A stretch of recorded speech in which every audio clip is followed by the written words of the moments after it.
First question का base बनाता हूं बेटे। MCQ question 1 basics. ध्यान से सुनो सभी बच्चे बेटे। मैंने एक सॉफ्ट आयरन का कोर लिया। I have taken a core of soft iron, जो कि फेरोमैग्नेटिक मटेरियल होता है, चुंबक की तरफ बहुत ज्यादा अट्रैक्ट होता है। दूसरी बात, इस इस सॉफ्ट आयरन के कोर के ऊपर मैंने कॉपर का तार लपेट दिया बच्चे। कॉपर का तार लपेट दिया। Got it. और उसके बाद मैंने यहां पर एक वेरिएबल रेजिस्टर लगाया।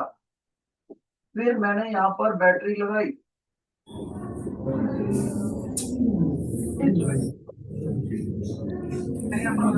को रियोस्टेट बोलते हैं, और ये बैटरी होता है बेटे। और इस तरह से मेरे पास ये इलेक्ट्रोमैग्नेट बना। क्या बना? इलेक्ट्रोमैग्नेट। रियोस्टेट की मदद से मैं इसकी नॉब को, स्लाइडिंग नॉब को स्लाइड करके, इधर करके या इधर करके, मैं इसमें करंट वेरी कर सकता हूं। जितना मैं इस कॉपर की वायर में करंट ज्यादा करूंगा, उतना ही ये इलेक्ट्रोमैग्नेट ज्यादा स्ट्रोंगर बनेगा। ज्यादा स्ट्रोंगर बनेगा। More is the current flowing in the copper wire surrounding the soft iron core, stronger will be the electromagnet. क्यों? क्योंकि इस इलेक्ट्रोमैग्नेट ने जो मैग्नेटिक फील्ड पैदा करा होता है, उसका आंसर होता है म्यू नॉट एन आई, वही सोलेनॉइड वाला। तो जितना करंट ज्यादा बेटे, उतना मैग्नेटिक फील्ड ज्यादा। अब मैं ये सारी बातें क्यों कर रहा हूं? क्योंकि इसकी नेबरहुड में जो भी सबस्टांस रखा होता है, नेबरहुड में, जैसे ये रखा हुआ है, तो अगर सपोज करो बेटे, इधर साउथ बन गया, इधर नॉर्थ बन गया। आप सभी को पता है नॉर्थ से मैग्नेटिक लाइन ऑफ फोर्स निकलती है, साउथ में एंटर करती हैं। तो ये जो substance under under its influence है, किसके? मैग्नेटिक फील्ड के इन्फ्लुएंस के अंडर है, ये धीरे धीरे खुद भी मैग्नेट बनता जाता है। और यहाँ खास बात मैं ये बताना चाहूंगा कि जितना मैग्नेटिक फील्ड पैदा होता है, उसको हम आई बोलेंगे। इसके अंदर जो इंटेंसिटी ऑफ मैग्नेटाइजेशन आ जाएगी, और जो मैग्नेटिक करेक्टर इसको पैदा करता है, उसको बी बोलते हैं। जब इन दोनों में ग्राफ ड्रा करा जाता है, बी को ज्यादा करना है। बी को कैसे ज्यादा करना है? करंट को ज्यादा करके। करंट को ज्यादा करके बी ज्यादा होएगा। तो ये जो प्रभाव में है ना, ये सॉफ्ट आयरन का या निकल का या कोबाल्ट का जो भी मटेरियल है, जो मैग्नेट बनना चाहता है, उसमें इंटेंसिटी ऑफ मैग्नेटाइजेशन ज्यादा आ जाती है।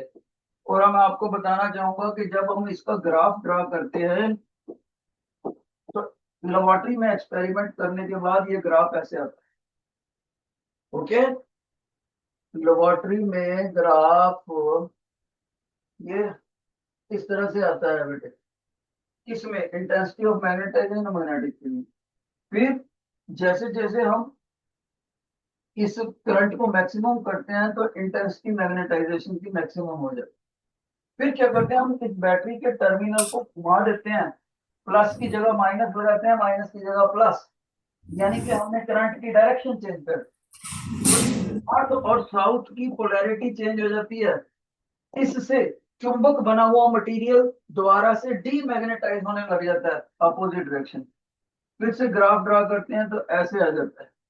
फिर इसे चेंज तो ऐसे। हेलो। तो इसमें ग्राफ आता है बेटे, पहले ऐसे जाता है, फिर वापस ओरिजिन पे कभी जाता ही नहीं, साइडों पे घूमता रहता है। तो ये जो टीचर ने बनाया है ना, graph between intensity of magnetizing and magnetic field, इस ग्राफ को बोलते हैं हिस्टैरिसीस लूप।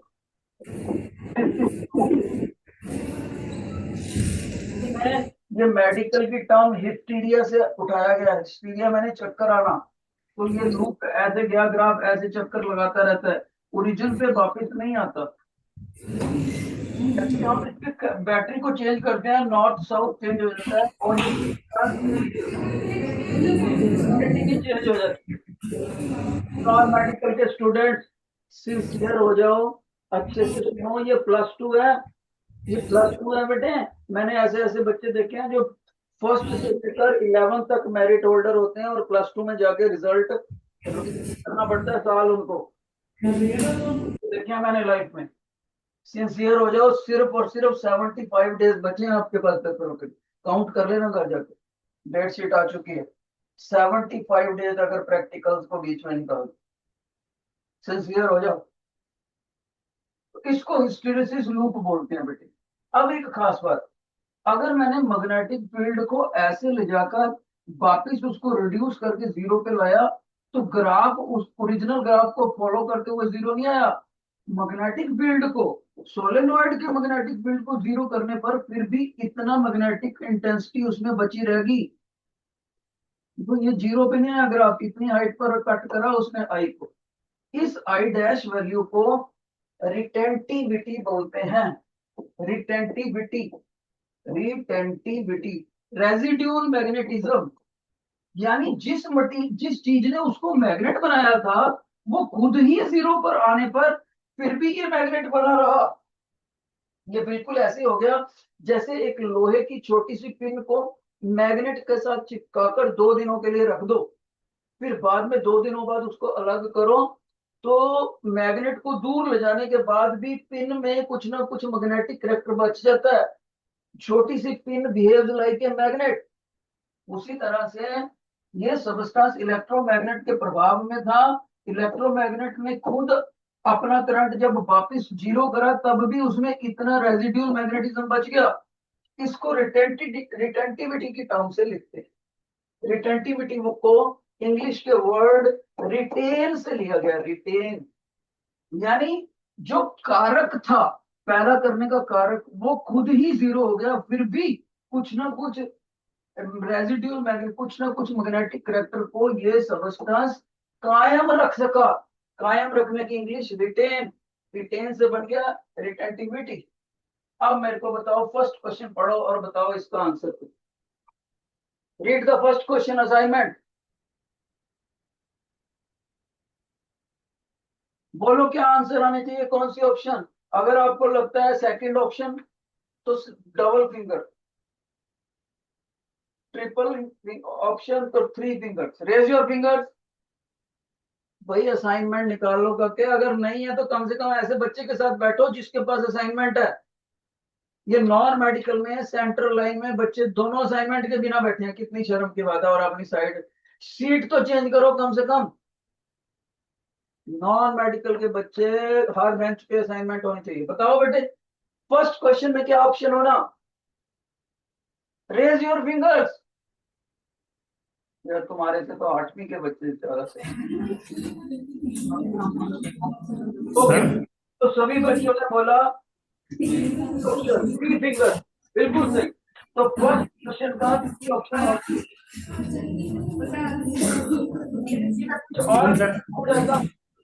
और सुन लो, ये 3 ऑप्शन सही हो गया। एडिशनल नॉलेज, अगर मैं मैग्नेटिक फील्ड को अपोजिट डायरेक्शन में इतना पैदा कर दूं, तब ये आई यहाँ जाके जीरो लेवल को कट करता है यहाँ पर, तो कितनी कितनी वैल्यू का। कैमरा क्वालिटी नहीं आ रही है जी। कैमरा क्वालिटी नहीं आ रही है बिल्कुल भी सर, पता नहीं लग रहा है। ओके ओके ओके, तभी रिस्पॉन्स कम है बच्चों। मैं ठीक करवाता हूँ सर।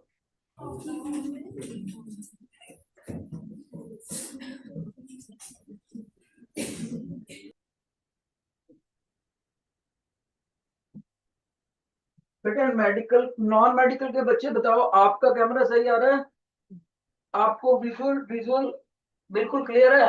अगर यस तो raise your hand. Non medical के बच्चे बताओ, मेडिकल में तो पता लग गया ब्लर्ड आ रहा है। ओके, तो नॉन मेडिकल में क्लियर आ रहा है। Down down. मेडिकल में बताओ भाई, मेडिकल में अब क्लियर हुआ। Please raise your hand if it is clear now. नहीं हुआ सर। नॉन मेडिकल के बेटे बॉय स्टूडेंट, नॉन मेडिकल वाले raise your hand if it is clear. If it is clear please raise your hand. No sir.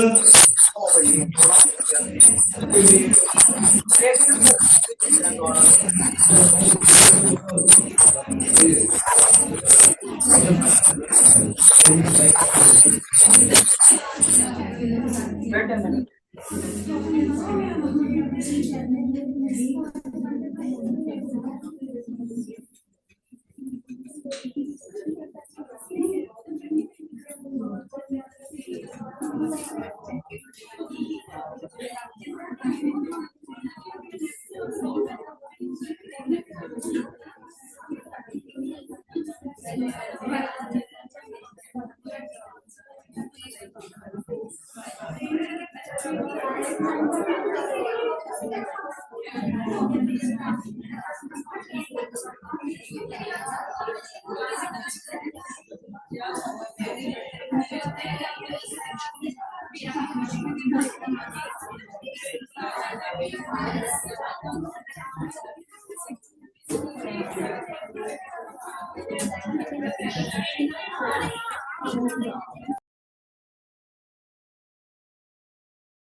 सभी बच्चे 2 minute wait करें, मैंने camera ही change कर दिया। 2 minute wait for 2 minutes, I have changed the camera and let's see the things whether these get settled down or not.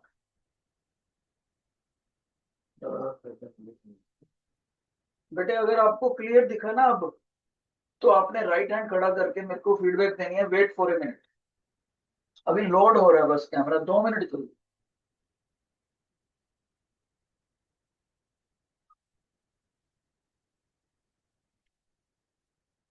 और particular observer को anti clockwise दिखता है तो इधर नॉर्थ बनता है, इधर साउथ। तो ये जो चुंबकीय क्षेत्र बनता है, magnetic field around the electromagnet, उसके अंदर हमने एक ये आयरन का पीस रख दिया। ये जो आयरन है ना, आयरन, ये अंडर मैग्नेटाइजेशन है। आयरन नेल अंडर मैग्नेटाइजेशन, यानी हम इसको चुंबक बनाना चाहते हैं। हमने क्या देखा, जितना जितना इस रियोस्टेट से मैं करंट ज्यादा करता हूं, उतना उतना इस इलेक्ट्रोमैग्नेट का मैग्नेटिक फील्ड भी ज्यादा होता है। क्यों? क्योंकि मैग्नेटिक फील्ड का फार्मूला होता है म्यू नॉट एन आई। ये मैंने आपको पुराने लेक्चर में सिखाया। जितना करंट ज्यादा, उतना चुंबकीय क्षेत्र ज्यादा स्ट्रॉन्ग पैदा करेगा, और जितना मैग्नेटिक फील्ड स्ट्रॉन्ग पैदा होगा, उतना ये लोहे की कील में चुंबकीय चीज, चुंबकीय करैक्टर, इंटेंसिटी ऑफ मैग्नेटाइजेशन, जिसको आई बोलते हैं, वो भी ज्यादा डेवलप हो जाएगा। यहाँ पर ये आई डैश कर देते हैं, ये करंट का आई है जो करंट जा रहा है, और ये आई डैश है जो इसके अंदर चुंबकीय करैक्टर पैदा हुआ। तो अगर हम इसका ग्राफ ड्रा करते हैं ना, I dash intensity of magnetization और B magnetic field produced by the electromagnet, तो सभी बच्चे याद रखें इसका ग्राफ कुछ ऐसे आता है, ऐसे। यानी इसके बाद जब करंट मैक्सिमम हो जाता है तो ये सैचुरेशन पॉइंट आ गया। फिर क्या करते हैं, हम इस बैटरी को घुमा देते हैं, पॉजिटिव नेगेटिव चेंज कर देते हैं, करंट की डायरेक्शन अपोजिट करते हैं। तो करंट की डायरेक्शन अपोजिट करने से इसका आई डैश कमजोर होने लगता है। हमारा तो ख्याल था कि जब मैग्नेटिक फील्ड को जीरो कर देंगे, करंट को जीरो करके, तो ये इसका इंटेंसिटी ऑफ मैग्नेटाइजेशन भी जीरो हो जाएगा, लेकिन ऐसा हुआ नहीं। वापिस आने के बाद हमने देखा कि ये वाला यहां पर कट कर देता है। तो इसका मतलब जब बी जीरो भी हो गया, तब भी आई डैश जीरो नहीं हुआ, उसमें इतना पोर्शन बचा रह गया, इतना पोर्शन बचा रह गया। इसको हम अगर इसको इस बचे हुए पोर्शन को हम आई डबल डैश बोल दें, तो इसको इंटेंसिटी ऑफ मैग्नेट, इसको हम बोलते हैं फिर रिटेंटिविटी, बचा हुआ मैग्नेटिक करैक्टर, रिटेंटिविटी। स्पेलिंग गलत हो गई, रिटेंटिविटी। ओके बेटे, और ये रिटेन वर्ड से बना है, रेजिड्यूल मैग्नेटिज्म। फिर भी हम ये चाहते हैं लोहे की नेल दोबारा से नॉर्मल लोहे की नेल बन जाए, इसमें मैग्नेटिक करैक्टर खत्म हो जाए। तो फिर इस मैग्नेटिक फील्ड को अपोजिट डायरेक्शन में पैदा करना पड़ेगा, साउथ नॉर्थ को ज्यादा स्ट्रॉन्ग, जीरो से बढ़ाना पड़ेगा अपोजिट डायरेक्शन में। तो जब हम जीरो से अपोजिट डायरेक्शन में जाते हैं, तो ये हरे वाला ग्राफ यहाँ पर जाके टच करता है, तब जब लेवल पे गिरता है। तो जब आई डैश ड्रॉप्स टू 0, तब हमें अपोजिट डायरेक्शन में कितना मैग्नेटिक फील्ड पैदा करना पड़ा अपोजिट डायरेक्शन में। मान लीजिए इसकी वैल्यू है बी नॉट, तो इसको बोलते हैं कोरोसिविटी। कोरोसिविटी यानी इसके आई डैश के रिटेन करने की जिद को तोड़ने के लिए, इसको दोबारा नॉर्मल लोहे की कील बनाने के लिए कितना अपोजिट डायरेक्शन में मैग्नेटिक फील्ड पैदा करना पड़ा, उसको कोरोसिविटी बोलते हैं। और जब मैग्नेट मैग्नेट बनाने वाला मैग्नेटिक फील्ड ही खुद ही 0 पर आया था, तो इस लोहे की नेल में कितना मैग्नेटिक फील्ड खुद से बचा रह गया था, उस रेजिड्यूल मैग्नेटिज्म को रिटेंटिविटी बोलते हैं। इसलिए क्वेश्चन का आंसर जो बना वो है फर्स्ट का क्वेश्चन नंबर 1 का सी। तो मैंने आपको उसका बेस भी बना के दिया और एडिशनल नॉलेज भी दी। जिन बच्चों को ये क्वेश्चन समझ आ गया please raise your right hand, please raise your right hand. Okay शुक्र। Let's move to the second question. ये था हमारा फर्स्ट क्वेश्चन। ओके, मैं एक बोर्ड पे एक ही क्वेश्चन करूंगा ताकि आपको बड़ा बड़ा दिख सके। सेकंड क्वेश्चन में क्या है? A magnetic field is produced and directed along y-axis. A magnet is placed along x-axis. Okay. The direction of the torque on the magnetic field. The direction of the torque on the magnetic field will be in what direction? देखो बेटे क्या कह रहा है, ध्यान से सुन लो पहले question. Question कहता है हम 3 एक्सिस बना लेते हैं पहले, X axis, Y axis, Z axis. All the 3 axis are mutually perpendicular to each other, क्योंकि ये ऐसे समझ लो कमरे का कॉर्नर है, तो ये एक 90 डिग्री और ये भी 90 डिग्री। ओके, अब क्वेश्चन के मुताबिक magnetic field is produced along the Y axis. इसका मतलब है मैग्नेटिक फील्ड इधर को है, वाई एक्सिस। ओके, फिर क्या कह रहा है? A magnet is placed along the x axis. Magnet ऐसे रखा जाता है, जब मैग्नेट ऐसे रखा जाता है ना एक्स एक्सिस में, तो याद रखना इधर साउथ मानना है आपने, इधर नॉर्थ, ताकि डाइपोल मोमेंट की डायरेक्शन उधर को हो जाए। ठीक है, साउथ से नॉर्थ की तरफ होती है मैग्नेटिक डाइपोल मोमेंट की डायरेक्शन, और मैग्नेटिक फील्ड इधर को। अब वो हमसे पूछता है टॉर्क किधर को लगेगा। इस चुंबक के ऊपर एक्सटर्नल मैग्नेटिक फील्ड एक रोटेटरी इफेक्ट प्रोड्यूस करेगा। रोटेटरी इफेक्ट, जब भी रोटेटरी इफेक्ट प्रोड्यूस हो तो हम टेक्निकल लैंग्वेज में उसको टॉर्क बोलते हैं। टॉर्क, उसका सिंबल क्लास 1 अपने टाउ लिखते हैं, यूनिट होता है न्यूटन मीटर। इस टॉर्क का फार्मूला सुन लो।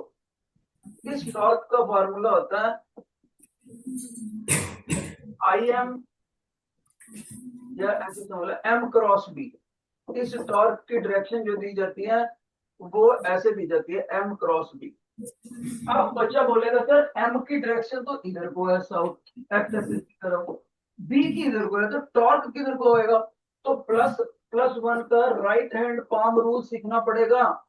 राइट हैंड पाम रूल, वो क्या कहता था? राइट हैंड पाम रूल वो कहता था first vector tries to make the second vector. तो फर्स्ट वेक्टर एम इधर को हो गया, उसको राइट हैंड की हथेली से सेकंड की तरफ घुमाओ तो अंगूठे की तरफ टॉर्क की डायरेक्शन है। फिर से देखो, अगर मैंने एम इधर को है हमारा बेटे और बी इधर को, तो मैंने एम को बी की तरफ धकेला through smaller angle, not through larger angle. Larger angle नहीं लेना, स्मॉलर एंगल की तरफ से हथेली से एम को बी की तरफ धकेला तो अंगूठा बाहर को आ रहा है, यानी अलोंग जेड एक्सिस।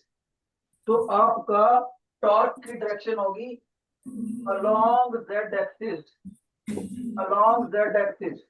इसका मतलब है सेकंड क्वेश्चन की सी ऑप्शन क्लियर हुई। C option. जिन बच्चों को सेकंड क्वेश्चन क्लियर हो गया, please raise your right hand. Please raise your right hand. इसका मतलब है सभी बच्चों को ये फार्मूला याद करना पड़ेगा टॉर्क का।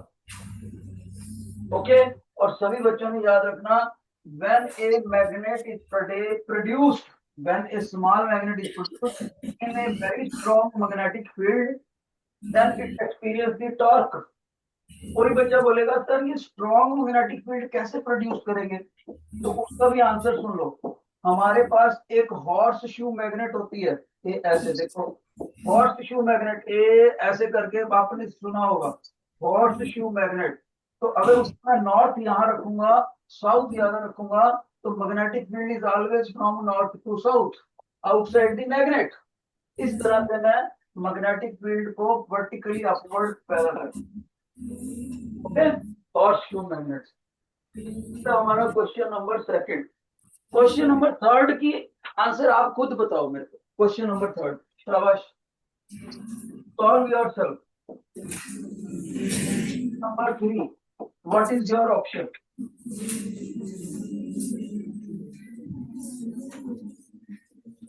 What is your option?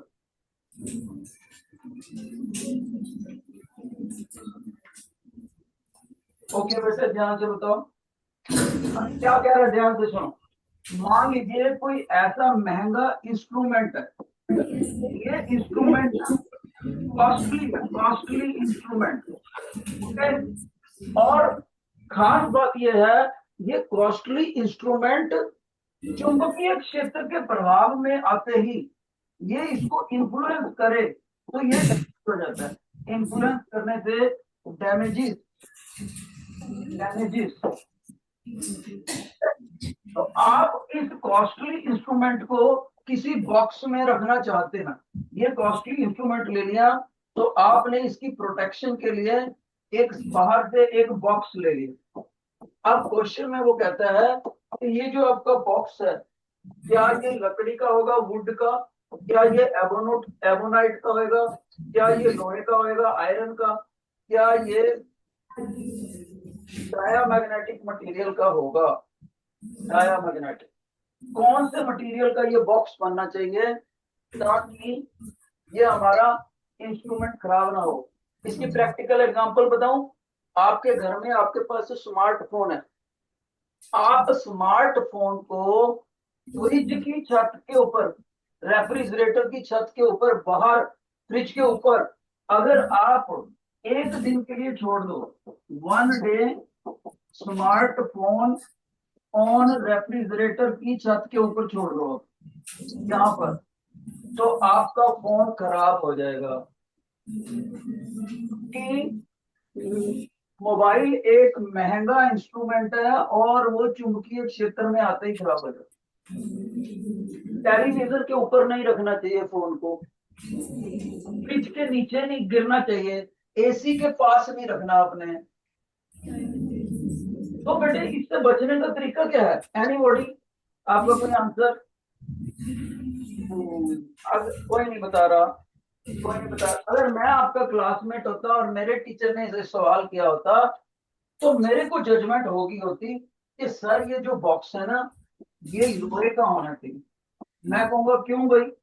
Teacher पूछता क्यों, तो आंसर ये होता कि सर अगर ये लोहे के बॉक्स में मैं अपना स्मार्टफोन रख दूंगा ना, तो क्या होएगा, तो जो एक्सटर्नल मैग्नेटिक फील्ड पैदा करा ना रेफ्रिजरेटर ने, वो इस लोहे को ही प्रभावित करने में खपत हो जाएगी इसको। क्यों? Iron is a ferromagnetic material, iron के खुद के ऊपर चुंबक का बहुत असर पड़ता है, फेरोमैग्नेटिक मटेरियल है। तो लोहे का जो पीस है, लोहे का जो बॉक्स है, वो सारा मैग्नेटिक फील्ड अपने ऊपर ही ले लेगा, खुद को मैग्नेटाइज करने में। तो अंदर जो हमारा स्मार्टफोन रखा हुआ है, कॉस्टली इंस्ट्रूमेंट है, वो खराब होने से बच जाएगा। So any sensitive instrument which is prone to get damaged by the magnetic field is placed in the box of such a material which itself is a ferromagnetic material. Otherwise अगर ये लोहे का नहीं लेना तो आप कोबाल्ट का box भी ले सकते थे, और कोबाल्ट का नहीं लेना तो निकल का ले सकते। क्योंकि ये तीन मटेरियल ही होते हैं जो नेचुरली एग्जिस्टिंग फेरोमैग्नेटिक मटेरियल होते हैं। इन तीनों मटेरियल में से कोई भी बॉक्स ले सकते हैं। हमारे पास तो वुड ऑप्शन दिया, एबोनाइट दिया, आयरन दिया, डायमैग्नेटिक, तो आयरन इज करेक्ट। जिन बच्चों को ये क्वेश्चन समझ आ गया please raise your right hand. Feedback देने में सुस्ती ना करा करो। देखो मैं कम से कम 10 मिनट बोलता हूँ लगातार, फिर छोटा सा पूछता हूँ कि आपको समझ आया, उसमें भी सुस्ती। सोच के देखो, आप मेरी जगह पर खड़े हो गए तो ये बेइज्जती नहीं है क्या teacher? Okay, thank you thank you. अब हम एक फोर्थ क्वेश्चन चलते हैं। फोर्थ क्वेश्चन में पहले आप अपना जवाब दो। फोर्थ क्वेश्चन में what is your option?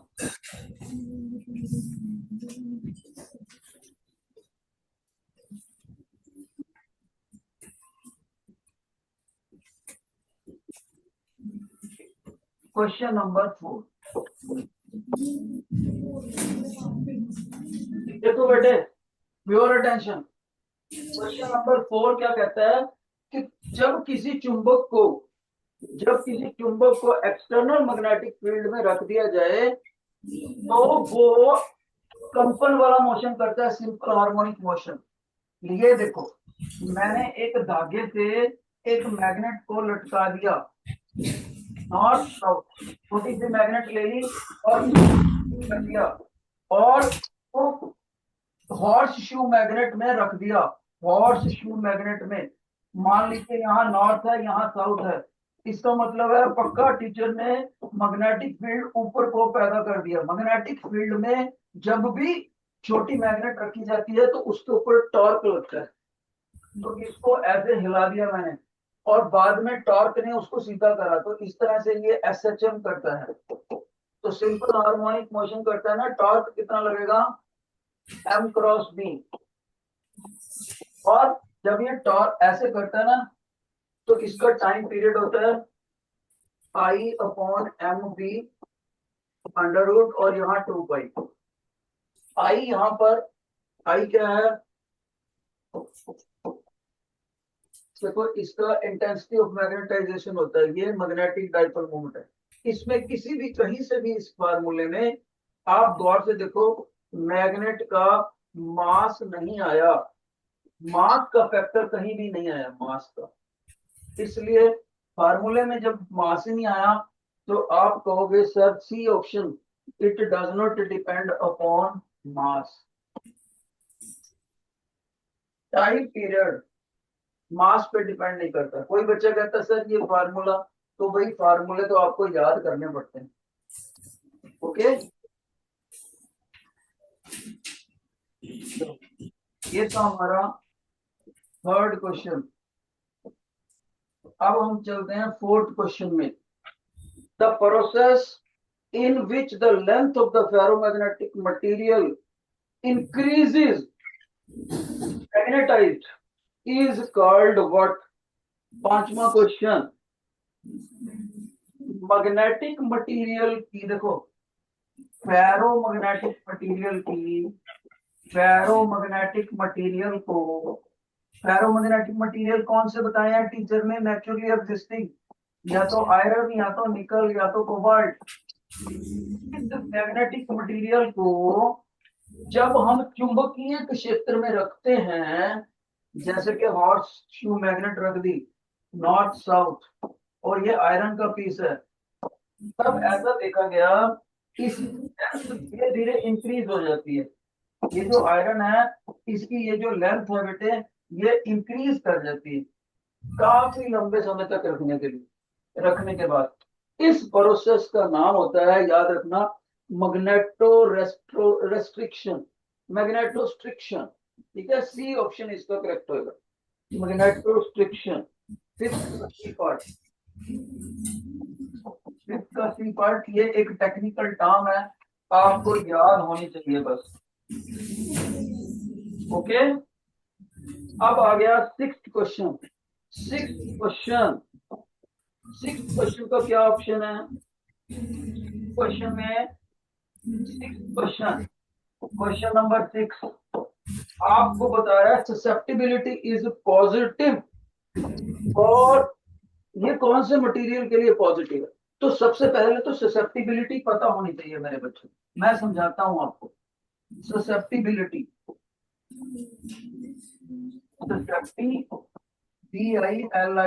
Susceptibility, ध्यान से सुनना बेटे। मान लीजिए आपके आपके टीचर, ये टीचर हैं आपके, ठीक है, और दो बच्चों को वो टेबल पे कुछ ना कुछ पढ़ा रहे हैं। एक बच्चा इधर बैठ जाता है, एक बच्चा इधर बैठ जाता है, और टेबल पे टीचर पढ़ा रहे हैं आपको। इन टीचर को आज पता नहीं इनकी तबीयत खराब है थोड़ी सी, इनको साइनस है, जुकाम हो रखा है, ठीक है। अब क्या हुआ, स्टूडेंट नंबर, जो लोग इसको फीमेल स्टूडेंट मान लेते हैं, इसको मेल, जो फीमेल स्टूडेंट है वो मेल स्टूडेंट, वो टीचर से इक्वल दूरी पर है, राइट। तो आपको पता है जुकाम फैल जाता है, तो टीचर पढ़ाते पढ़ाते सांस तो लेना ही है उन्होंने। तो आप ये दोनों बच्चे 1 घंटा पढ़ने के बाद अलग होते हैं, तो जो फीमेल स्टूडेंट है उसको जुकाम हो जाता है, उसको थोड़ा बहुत जुकाम हो जाता है, तो जो मेल स्टूडेंट है उसको साइनस नहीं होता। हालांकि दोनों सेम एटमोस्फियर में थे फॉर इक्वल टाइम। इसका मतलब जानते हो क्या है? इसका मतलब टेक्निकल टर्म्स में, मेडिकल टर्म्स में, इस बच्चे की, फीमेल बच्चे की ससेप्टिबिलिटी ज्यादा है, ससेप्टिबिलिटी ज्यादा है, और मेल बच्चे की इम्यूनिटी ज्यादा है, इम्यूनिटी, इम्यूनिटी ज्यादा है। यानी मेल बच्चे का शरीर उस जुकाम के बैक्टीरिया का मुकाबला करने में कामयाब हो गया। फीमेल बच्चे का जो शरीर है वो जुकाम के बैक्टीरिया को ग्रास्प कर गया, उसके प्रभाव में आ गया। तो जो चीज अपने एनवायरनमेंट में ज्यादा अच्छे से प्रभाव में आ जाए, उसने अपने खुद को शिकार होने दिया, उसकी ससेप्टिबिलिटी हाई, ठीक है। तो जितने भी, मान लीजिए अब चुंबक में चलते हैं, मान लीजिए मैंने ये हॉर्स शू मैग्नेट ले लिया, नॉर्थ साउथ, और मैंने इसमें अलग अलग मटेरियल रख दिए। कैसे? मैंने इसमें वुड रख दी, मैंने इसमें आइस रख दिया, बर्फ, मैंने इसमें लोहा रख दिया, आयरन, ओके, और मैंने इसमें निकल रख दी, निकल। तो मैं देखता हूं हॉर्स शू मैग्नेट का ज्यादा असर किसके ऊपर पड़ता है? तो आपको पता है कि लोहे के ऊपर, बर्फ के ऊपर बिल्कुल असर नहीं आएगा, लकड़ी पे बिल्कुल असर नहीं आएगा, नॉन मैग्नेटिक है। पर निकल और आयरन दोनों चुंबक के प्रभाव में आ जाएंगे, इनकी ससेप्टिबिलिटी को पॉजिटिव कहा जाएगा, क्योंकि इन्होंने चुंबक के असर को खुद के ऊपर पड़ने की इजाजत दी। उनका ससेप्टिबिलिटी, एक्स होता है इसका सिंबल, ससेप्टिबिलिटी ज्यादा है, ओके। तो लेकिन जब मैंने देखा कि निकल उतना स्ट्रॉन्ग मैग्नेट नहीं हो बन पाया जितना कि लोहा, इसका मतलब है ससेप्टिबिलिटी आयरन की भी पॉजिटिव है, ससेप्टिबिलिटी निकल की भी पॉजिटिव है, पर क्योंकि दोनों ने प्रभाव पड़ने दिया, और चुंबक जैसा प्रभाव डालना चाहती थी वैसा ही डालने दिया, और पर आयरन स्ट्रॉन्गर मैग्नेट बना निकल के मुकाबले, इसलिए आयरन की ससेप्टिबिलिटी निकल से ज्यादा है, ओके। और अगर इसी जगह पर मैं यहाँ, अच्छा, वुड और आइस की ससेप्टिबिलिटी जीरो कही जाएगी, क्योंकि चुंबक का असर आया ही नहीं। एक और बात बताना चाहता हूं, अगर मैं नमक ले लूं, सोडियम क्लोराइड, सोडियम क्लोराइड की रॉड को, उसका रॉड को जमा के उसको गूंद से जोड़ के उसके पाउडर को यहां रख दूं, सोडियम क्लोराइड, तो बताना चाहूंगा जो सोडियम क्लोराइड होता है वो diamagnetic material, sorry, paramagnetic material होता है, पैरा, ओहो, dia, sorry, diamagnetic material का मतलब वो लोहे से बिल्कुल अपोजिट बिहेव करेगा। डाया मैग्नेटिक मटेरियल चुंबक से परे भागते हैं, परे। इसका मतलब है सोडियम क्लोराइड की ससेप्टिबिलिटी को नेगेटिव कहा जाएगा, नेगेटिव। उसने चुंबक का विरोध किया और अपोजिट असर डेवलप करने दिया, जबकि आयरन और निकल ने खुद को प्रभावित होने दिया, उनकी ससेप्टिबिलिटी पॉजिटिव, और आयरन ने ज्यादा अपने आप को स्ट्रॉन्गर मैग्नेट बना लिया निकल के मुकाबले, तो ससेप्टिबिलिटी हाई। तो अब आपको समझ आ गया होगा कि फेरोमैग्नेटिक मटेरियल की ससेप्टिबिलिटी पॉजिटिव होती है। 6th क्वेश्चन का बी ऑप्शन। जिन बच्चों को ये समझ आ गया please raise your right hand. शाबाश, गुड। क्वेश्चन नंबर 7 पे चलो। 7 का आंसर आप खुद से बताओ। 7 का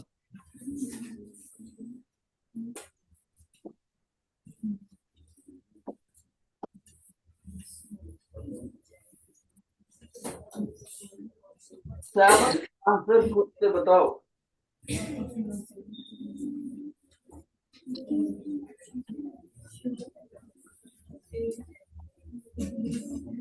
तो ये आपको पता ही है, कोई भी मटेरियल ऐसा नहीं होता जो स्ट्रांगली रिपेलिंग हो मैग्नेट से। वीकली रिपेलिंग तो होता है, स्ट्रांगली रिपेलिंग नहीं होता। तो 7th का आंसर मैं बता ही चुका हूं पिछले क्वेश्चन। अब 8th क्वेश्चन में आओ। Question number 8, susceptibility of A paramagnetic material. Paramagnetic material की भी लार्जर में ही काउंट होती है और फेरोमैग्नेटिक की वेरी लार्जर में। ओके, तो इसका मतलब है पैरामैग्नेटिक की भी लार्जर में ही काउंट होएगी। तो आप इसको डी ऑप्शन देते हैं।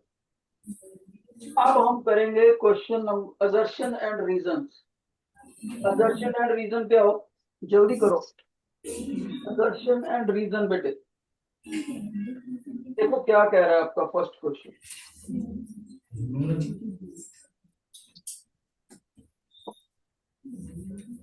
असर्शन एंड रीजन, और उसमें क्वेश्चन नंबर 9 कह रहा है। देखते हैं असर्शन सही है। असर्शन क्या कह रहा है? A straight conductor of length 0.5 meter is moved perpendicular to iron magnetic field इस velocity के साथ। The induced EMF is 0.3 volt। पहले इसका बेस समझ लो, बेस ध्यान से सुनना। अगर कोई मैग्नेट आयरन की रॉड एल लेंथ की हो, ओके, और वो किसी मैग्नेटिक फील्ड में, मैग्नेटिक फील्ड ऐसे है उसमें परपेंडिकुलरली मूव करे। देखो मैग्नेटिक फील्ड अपवर्ड और ये रॉड बाहर को आ रही है बोर्ड से, मैग्नेटिक फील्ड से परपेंडिकुलरली मूव करे, वो भी v वेलोसिटी से। v वेलोसिटी से ये लोहे की रॉड बाहर को आ रही है, तब इसके दोनों किनारों पर वोल्टेज डेवलप हो जाती है और वो पोटेंशियल डिफरेंस को हम ईएमएफ बोलते हैं, इलेक्ट्रोमोटिव फोर्स। एक किनारा हायर पोटेंशियल पे चला जाता है, एक लोअर पे। दोनों का पोटेंशियल डिफरेंस का फार्मूला ये होता है BLB। ये सारी डेरिवेशन आपको सर ने करवाई होनी चाहिए क्लास में। इसको, इसका आर्टिकल का नाम था, अगर याद कर रहा हूं, motional EMF. Motional EMF when a rod of length L with velocity v is made to move perpendicularly from the direction of magnetic field, then both ends of the conducting rod develop a potential difference which is called as EMF। और उसकी unit volt होती है। वो किसके बराबर? Magnetic field की strength, rod की length और वेलोसिटी इसके बराबर होती है। अब इस फार्मूले को हम यूज करते हैं। पेपर में हमें रॉड दे रखी है 0.5 मीटर और वेलोसिटी दे रखी है 3 मीटर पर सेकेंड, और मैग्नेटिक फील्ड दे रखा है 0.2 टेस्ला। 0.2 टेस्ला, इन तीनों को मल्टीप्लाई करें, 0.2, 0.5 और 3। ओके, तो बेटे ये कितना बन गया? गौर से देखो, गौर से देखो, 1.5 ये बन गया पीछे से, और 0.2 से मल्टीप्लाई करना, तो ये बन गया 3। कितने बार डेसिमल लगना है? ये बेटे ऐसे हो गया ना, तो कितने बार डेसिमल लगना है? देखो 1 2 2 बार यहाँ हो गया। अगर गलती लगती है तो 2/10 और 1.5/10 कर दिया करते हैं, तो 30/100 आ गया। तो इसको सेट करोगे तो ये बन गया बच्चे ऐसे। कितना? तो इसने कितना लिखा है? 0.3 वोल्ट ही लिख रखा है। देखो अब ऑप्शन में देखो, इसका मतलब असर्शन सही है। फिर वो रीजन में क्या कह रहा है कहता है जो मैं फार्मूला यूज करूंगा वो BLV यूज करूंगा। तो टीचर ने भी यही सिखाया, इसका मतलब रीजन भी सही है। एक इंपॉर्टेंट बात, किसी बच्चे ने मेरे से पूछा था पेपर में पिछले साल कि सर यहाँ पर आपने ना रॉड को परपेंडिकुलरली बार को निकाला, अब तो ये परपेंडिकुलरली ना मूव करे, ये रोड ऐसे मूव करे टेढ़ी सी, या नीचे को मूव करे, तो क्या करना है? तो मैं कहता अगर रॉड ये यहां से ऐसे ऊपर को मूव करती तब कुछ ना कुछ एंगल बनता ना थीटा, बी की डायरेक्शन उधर को, वेलोसिटी की डायरेक्शन इधर को, दोनों में एंगल 90, नहीं तो कुछ ना कुछ तो बनता। बच्चा कहता मान लो सर थीटा बनता, तब ये मोशनल ईएमएफ की वैल्यू इतनी होगी, BLB sine theta, BLB sine theta. Note कर लो, अगर मैं इसको रॉड को बाहर को निकालूंगा तो ये थीटा ऑटोमेटिकली 90 डिग्री बन जाएगा, और सभी बच्चों को पता है साइन 91 होता है। तब ये फार्मूला बन गया।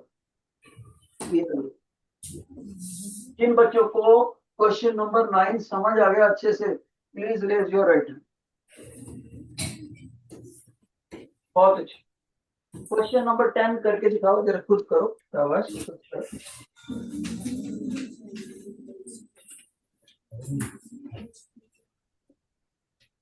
क्वेश्चन नंबर 10,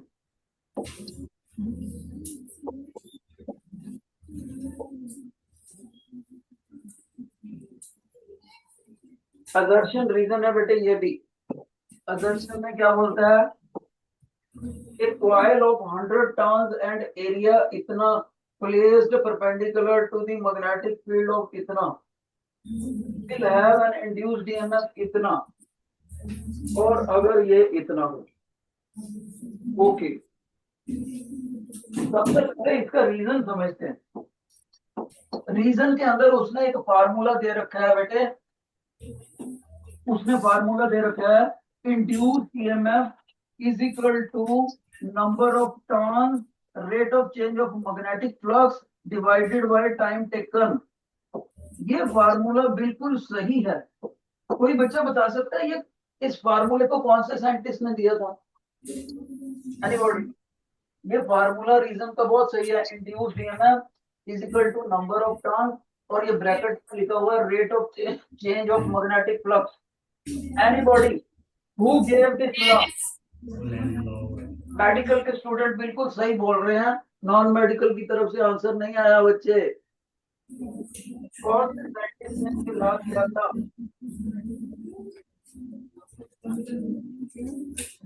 नॉन मेडिकल में कोई बता नहीं पा रहा, मेडिकल के बच्चों को शाबाश दी जाती है।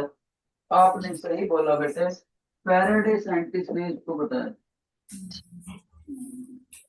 इसको बोलते हैं Faraday law of induced EMF. Okay, second law था ये, सेकंड लॉ। ओके, अब ये लॉ तो बिल्कुल सही है, ठीक है, रीजन तो सही है, और अब हमने इसका असर्शन बताना है। ध्यान से सुनो, असर्शन। तो हम असर्शन में एक आंसर करके हमें कैलकुलेट करते हैं, फिर two M delta pi by delta T. अब इसमें जो जो चीज हमें दी हुई है उसको फिल करते हैं। पहले नंबर ऑफ टर्न्स दे रखी है, कॉइल में नंबर ऑफ टर्न्स 100 भर दो। ओके, टाइम भी दे रखा है 0.1 सेकेंड, 0.1 सेकेंड टाइम दे रखा है, दोनों ऐसे यूनिट में, ये भी भर दिया।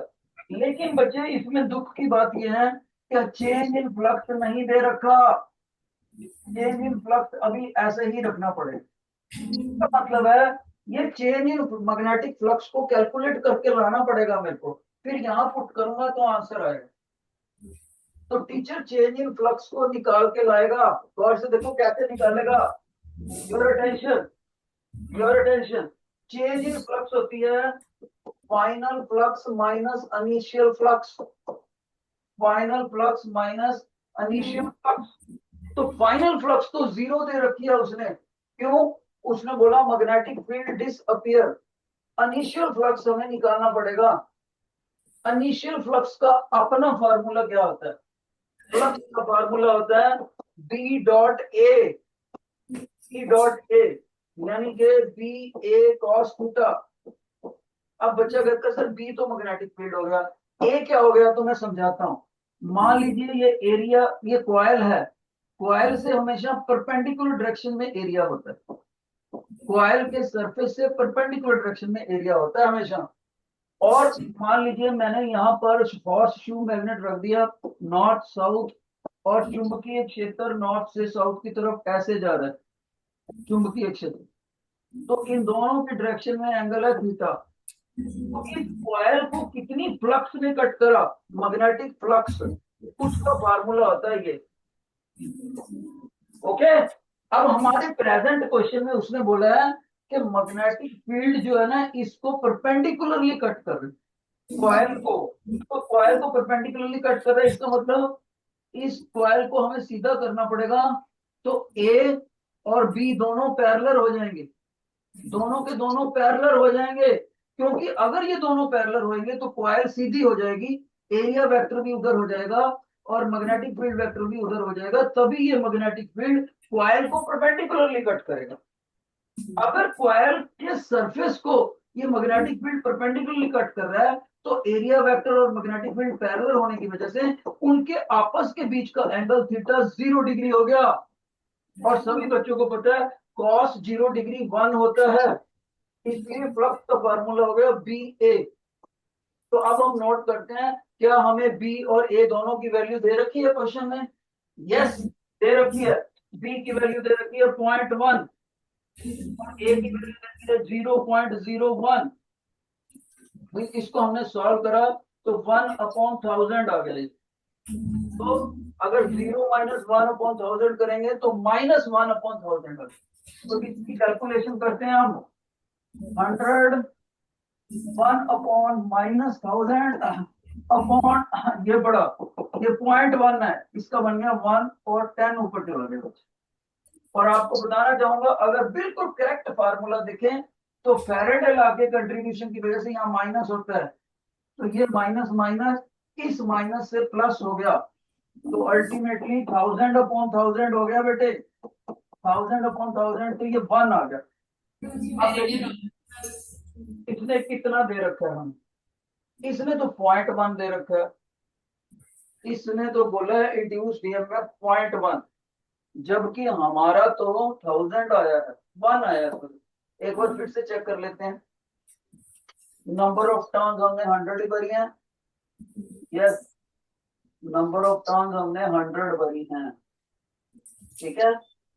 और टाइम कितना भरा है हमने, टाइम हमने भरा था 0.1, ये बड़ी नंबर ऑफ टर्न्स 0.1 टाइम है, तो सही भरा, तो ये ऊपर 1000। अब चेंज इन फ्लक्स निकालना है, चेंज इन फ्लक्स होता है नंबर ऑफ, ये 1/0.1, एरिया प्लस ये 1/1, ठीक है ये।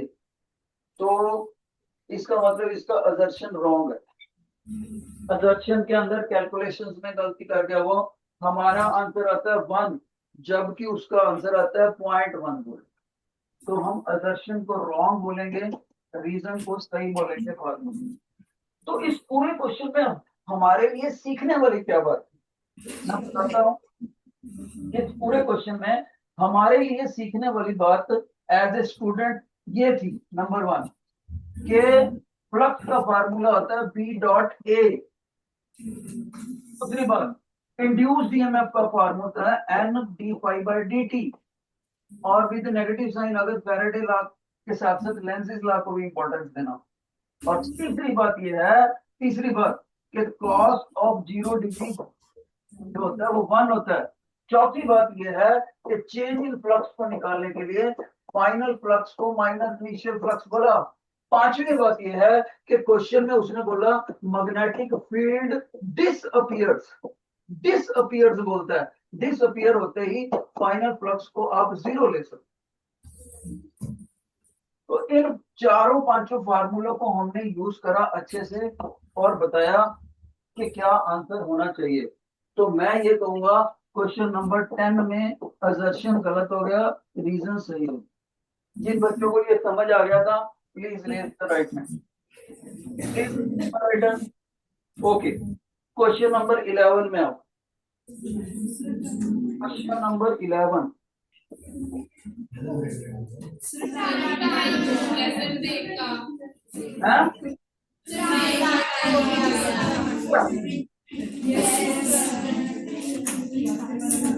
चलो बेटे इसको फिर करके आना करते हैं।